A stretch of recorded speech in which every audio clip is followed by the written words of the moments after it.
மற்றும் ஒரு அண்மை செய்தி, வழக்கில் சாட்சி சொல்ல வந்தவரை கொலை செய்வதற்கு தூக்கு தண்டனையை உறுதி செய்து உத்தரவானது பிறப்பிக்கப்பட்டிருக்கிறது. செல்வராஜ் என்பவருக்கு தூக்கு தண்டனையை உறுதி செய்து உயர்நீதிமன்ற மதுரை கிளை உத்தரவு பிறப்பித்திருக்கிறது. அது குறித்த ஒரு அண்மை செய்தியை தற்போது பார்த்து வருகிறோம். கொலை வழக்கில் சாட்சி சொல்ல வந்தவரை கொலை செய்த வழக்கு தொடர்பாக முதல் குற்றவாளி செல்வராஜுக்கு கிழமை நீதிமன்றம் வழங்கிய தூக்கு தண்டனையை உறுதி செய்து உயர்நீதிமன்ற மதுரை கிளை உத்தரவு பிறப்பித்திருக்கிறது. மேலும் விவரங்களோடு இணைகிறார் செய்தியாளர் மதியழகன். வணக்கம் மதியழகன், இந்த வழக்கு தொடர்பான மூல விவரங்கள்.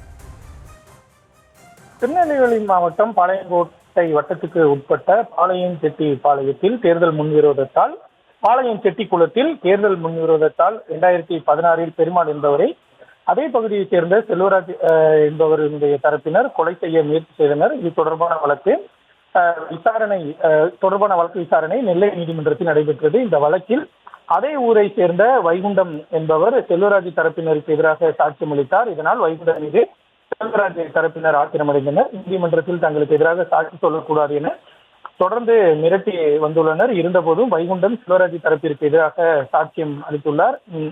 இதனையடுத்து 2022 மார்ச் 10 பாளையஞ்செட்டி குளத்தில் உள்ள கால்வாயில் வைகுண்டம் குளித்துக் கொண்டிருந்த பொழுது அங்கு சென்ற செல்வராஜ் உள்ளிட்ட 8 பேர் வைகுண்டத்திடம் தகராறில் ஈடுபட்டுள்ளனர்.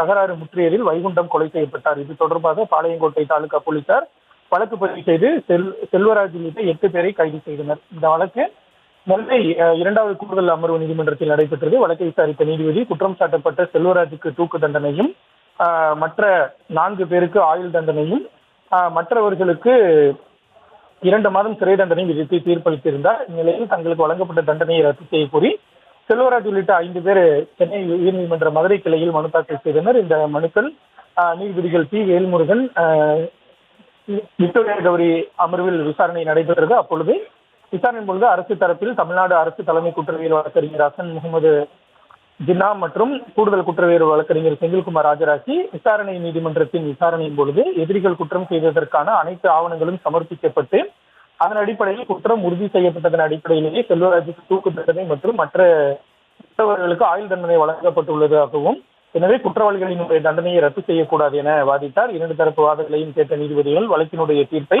தேதி குறிப்பிடாமல் ஒத்திவைத்திருந்தனர். இந்த நிலையில் இந்த வழக்கில் இன்று தீர்ப்பளித்த நீதிபதிகள் கீழமை நீதிமன்றம் வழங்கிய தண்டனையை உறுதி செய்து மேல்முறையீட்டு மனுக்களை தள்ளுபடி செய்தனர். இதன் மூலம் செல்வராஜிற்கு வழங்கப்பட்ட தூக்கு தண்டனை உறுதி செய்யப்பட்டு இருக்கிறது. மேலும் ஆண்டனி ராஜ் உள்ளிட்டோருக்கு வழங்கிய ஆயுள் தண்டனையும் உறுதி செய்யப்பட்டிருக்கிறது.